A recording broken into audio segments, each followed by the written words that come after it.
السلام علیکم دوستو. ہمارے وطن پاکستان میں ہر روز ایک نئی کہانی جنم لیتی ہے. اور اب تو ہم نے اس پہ حیران اور پریشان ہونا بھی چھوڑ دیا ہے. آج کی خبر جو آپ نے سن لی ہوگی اس پہ تبصرے بھی ہو رہے ہیں کہ اسلام آباد ہائی کورٹ کے جسٹس طارق جہانگیری کو چیف جسٹس سردار محمد صفدر ڈوگر اور جسٹس محمد اعظم خان کی سربراہی میں بننے والے ڈویژن بینچ نے اس کو اپنے عہدے سے ہٹا دیا ہے. ان کی قانون کی جو ڈگری ہے اور بطور جج ان کی تقرری کی حیثیت کو جو درخواست کی گئی تھی وہ قبول کر لی ہے. فیصلے میں کہا گیا ہے کہ طارق جہانگیری بطور جج تعیناتی کے وقت ایل ایل بی کی درست ڈگری نہیں رکھتے تھے. طارق جہانگیری کی بطور جج تعیناتی غیر قانونی تھی اور وہ جج کا عہدہ رکھنے کے اہل نہیں تھے.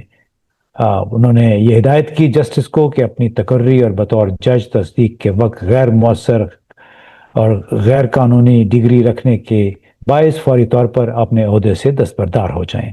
بینچ نے قانونی امور کی وزارت کو بھی ہدایت کی کہ انہیں بطور جج ڈی نوٹیفائی کر دیا جائے. اب یہ فیصلہ ایک ایسے وقت میں سامنے آیا جب ایک روز قبل ہی جسٹس طارق جہانگیری نے چیف جسٹس ڈوگر پر اپنے خلاف متعصب ہونے کا الزام عائد کیا تھا اور فیڈرل آئینی عدالت وفاقی آئینی عدالت جو ہے اس سے درخواست کی تھی کہ ان کی قانونی ڈگری کو چیلنج کرنے والی درخواست کی سماعت کے لیے اسلام آباد ہائی کورٹ کے حالیہ فیصلے کو کالعدم قرار دیں. اسی دن انہوں نے چیف جسٹس کے خلاف سپریم جوڈیشل کونسل میں بھی ایک باقاعدہ شکایت درج کرائی. آپ کو معلوم ہے کہ سپریم جوڈیشل کونسل ججوں کے خلاف بد انتظامی یا مس کانڈکٹ کے الزامات کی تحقیقات کرنے والا عدالتی احتساب کا اعلیٰ ترین ادارہ ہے. اب آج جو فیصلہ ہوا اس سے پہلے کراچی یونیورسٹی کے رجسٹرار نے جسٹس جہانگیری کی قانونی ڈگری کا ریکارڈ عدالت میں پیش کیا تھا. اب ایک کنٹروورشل متنازع قسم کے ایفیڈیوٹ اور معلومات تھیں جس میں رجسٹرار نے یہ کہا تھا کہ کراچی یونیورسٹی کے سنڈیکیٹ نے یا سینٹ نے جج کی ڈگری کو غیر قانونی ذرائع سے حاصل کرنے کی وجہ سے منسوخ کر دیا تھا، اور یہ کہ 1988 میں جسٹس جہانگیری کو امتحان ہال میں کمرہ جو امتحان ہے اس میں دھاندلی اور ہنگامہ آرائی کرتے ہوئے پایا گیا تھا، جس کے بعد انہیں 1992 تک امتحان دینے سے روک دیا گیا تھا. لیکن بقول رجسٹرار کے جج صاحب نے طارق جہانگیری نے 1989 میں تبدیل شدہ نام کے تحت ایک امتحان دیا. یہ کوئی عجیب سا مخمسہ ہے کہ پابندی بھی لگ گئی اور پھر دوسرے نام سے انہوں نے دے دیا، امتحان بھی دے دیا، اور اس کا مطلب ہے کہ بہت سارے جو سرٹیفکیٹس ہیں آپ کے میٹرک کا، ایف اے کا، بی اے کا جو سرٹیفکیٹ ہوتا ہے اس میں بھی پھر کیا انہوں نے نام تبدیل کیے تھے. اب قانونی ڈگری سے متعلق یہ جو تنازع ہے یہ پچھلے سال سوشل میڈیا پر شروع ہوا، ایک خط کے ذریعے شروع ہوا تھا جو کہ مبینہ طور پر کراچی یونیورسٹی کے کنٹرولر امتحانات کی جانب سے تھا، جس میں ان کے خلاف شکایت لگائی گئی تھی. اب باقاعدہ طور پر پھر یہ مبینہ جعلی ڈگری کی شکایت جولائی میں سپریم جوڈیشل کونسل میں جمع کرائی گئی، اور اسی سال کے شروع میں ایک کوئی داؤد صاحب ہیں ان کی جانب سے جسٹس جہانگیری کی تقرری کو چیلنج کرتے ہوئے اسلام آباد ہائی کورٹ میں ایک درخواست بھی دائر کی گئی. اب یہ تنازع 16 ستمبر کے بعد سے ایک طویل قانونی راستے پر چلا جب اسلام آباد ہائی کورٹ کے اسی ڈویژن بینچ نے پہلی بار اس درخواست کی سماعت کی اور ایک عبوری حکم نامے کے تحت جسٹس جہانگیری کو درخواست کی سماعت کے فیصلے تک کام کاج سے روک دیا. اب جج کو پیشگی نوٹس جاری کیے بغیر اس فیصلے نے قانونی حلقوں میں کافی ہلچل مچا دی تھی. ایک بحث چھڑ گئی تھی کہ آیا ایک ہائی کورٹ عبوری حکم نامے کے ذریعے کسی موجودہ حاضر سروس جج کو معطل کر سکتی ہے. 29 ستمبر کو سپریم کورٹ نے مداخلت کرتے ہوئے اس پابندی کے حکم کو کالعدم قرار دے دیا. لیکن بہرحال تمام جو یہ کوششیں ہیں وہ بارآور ثابت نہیں ہوئیں، اور یہ کہا گیا ہے کہ جسٹس طارق جہانگیری نے اپنا نام کلیئر کرنے کی بجائے محض قانونی جھمیلوں میں وہ پڑ گئے. اب آپ کو یاد دلاتے چلیں کہ جسٹس جہانگیری ان اسلام آباد ہائی کورٹ کے ان 6 ججوں میں سے تھے جنہوں نے پچھلے سال مارچ یا اپریل میں سپریم جوڈیشل کونسل کو خط لکھ کر انٹیلیجنس ایجنسیوں کی جانب سے عدالتی معاملات میں مداخلت کے الزامات عائد کیے تھے۔ اس خط نے عدالتی آزادی پر وسیع تر بحث بھی چھیڑ دی تھی اور اس کی تحقیقات کا مطالبہ بھی کیا تھا۔ اس خط کے اوپر آج تک کوئی کارروائی سپریم کورٹ میں نہیں ہوئی۔ وہ کیس جو ہے ابھی تک پینڈنگ ہے، اور جسٹس جہانگیری کے خلاف معاملات بھی زیادہ تیزی سے موو کرنے لگے، خاص طور پہ اس سال مارچ کے بعد، جب انہوں نے یہ خط لکھا سپریم کورٹ کو کہ ہائی کورٹ کے ججوں کو بیرونی مداخلت کا سامنا ہے۔ اب یہ تمام کانٹیکسٹ آپ کو معلوم ہے کہ جسٹس جہانگیری نے بہت سارے ایسے کیس لیے تھے جو کہ نظام کے خلاف جا رہے تھے، اور شاید یہی وجہ تھی کہ آج یعنی 18 دسمبر کو اسلام آباد ہائی کورٹ میں ایک کیس کی سماعت کے دوران جسٹس محسن اختر کیانی، جو ان ججوں میں شامل تھے جنہوں نے سپریم کورٹ کو انٹیلیجنس ایجنسیوں کی مداخلت کے حوالے سے خط لکھا تھا، انہوں نے ایک کیس میں درخواست گزار کی جانب سے متعلقہ محکمے میں بیان حلفی جمع نہ کرانے پر ایک طرف غصے کا اظہار کیا، اور ساتھ ہی یہ کہا کہ عدالتوں کا اب کوئی حال نہیں رہا، یہ ڈاک خانہ بن گئی ہیں۔ لیکن اس سے زیادہ ایک اہم آبزرویشن یا ریمارک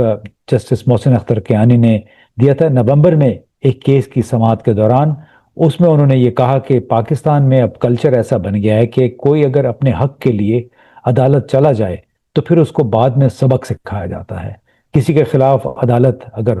آرڈر کر دے تو اس سے اس کی عزت نفس مجروح ہو جاتی ہے، پھر سارے گروپ بنا کر اسے سبق سکھاتے ہیں۔ اور اس کا ایک کیس وہ بھی تھا جس میں ڈپٹی کمشنر اسلام آباد اور ایک دو اور حکام کو اسلام آباد ہائی کورٹ ہی کے جج بابر ستار نے سزا بھی سنائی تھی، لیکن آج وہی سزا جو ہے وہ معطل کر دی گئی ہے۔ یعنی جو بابر ستار نے فیصلہ کیا، جسٹس بابر ستار نے، وہ معطل ہو گیا ہے۔ تو اس سے آپ اندازہ لگا لیجیے کہ ججوں کا، نظام کا، بیوروکریسی کا گٹھ جوڑ کتنا گہرا ہے۔ اب یہ وہی عدلیہ ہے کہ جس نے ایک زنا یا ریپ کے کیس میں سیشن کورٹ اور ہائی کورٹ نے جس شخص کو ملزم کو بیسیکلی مجرم قرار دیا تھا، سپریم کورٹ نے تازہ ترین فیصلے میں اسے زنا میں تبدیل کر دیا ہے۔ اب ریپ اور زنا ایک زنا بالجبر ہوتا ہے جو کہ یعنی رضامندی کے بغیر، اور ایک زنا جو ہے وہ کہ باہمی رضامندی سے اس کو قرار دے سکتے ہیں اگر غیر محرم مرد اور عورت اس میں انوالو ہوں۔ یعنی ایک جرم ہے زنا بالہاؤس اور ایک جرم ہے، اخلاقی جرم ہے کہ زنا رضامندی، تو ریپ اور فورنیکیشن۔ لیکن جناب وہ یہ ریپ کا کیس تھا، زنا بالجبر تھا، اور سپریم کورٹ نے اسے کہا کہ نہیں، یہ ایک مذہبی جرم ہے، باہمی رضامندی سے کیا گیا جرم بھی نہیں بلکہ گناہ ہے۔ اب اکثر وکلاء کا یہ کہنا ہے کہ سپریم کورٹ نے قانون کے بنیادی اصولوں کی خلاف ورزی کی ہے، کیونکہ کسی کو زنا کا مجرم قرار دینے کے لیے شکایت درکار ہوتی ہے۔ پہلے ہی خواتین زنا بالجبر کی رپورٹ نہیں جمع کرواتی ہیں، اور اب اس فیصلے کے بعد خواتین ایسا کرنے سے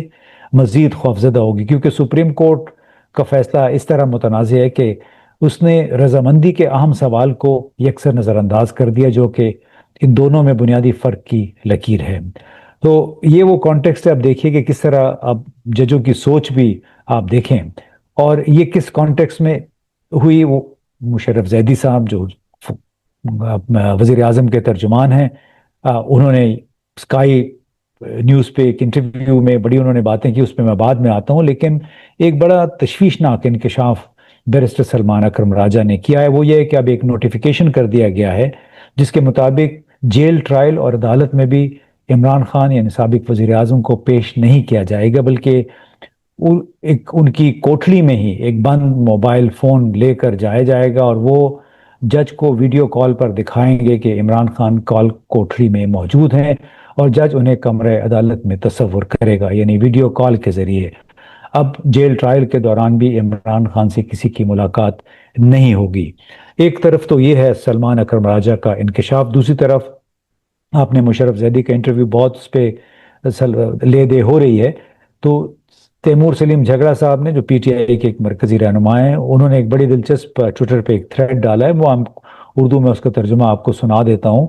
کیونکہ مشرف زیدی صاحب نے اسکائی نیوز کے ساتھ انٹرویو میں وہ کہا کہ عمران خان کے ساتھ 870 ملاقاتیں ہو چکی ہیں مختلف لوگوں کی، اور ٹوٹل ان کی جو اس وقت تو جیل میں کوئی 860-65 کے قریب دن ہوئے ہیں، اور انہیں کوئی ڈیٹا ان کو دیا یلدا حکیم جو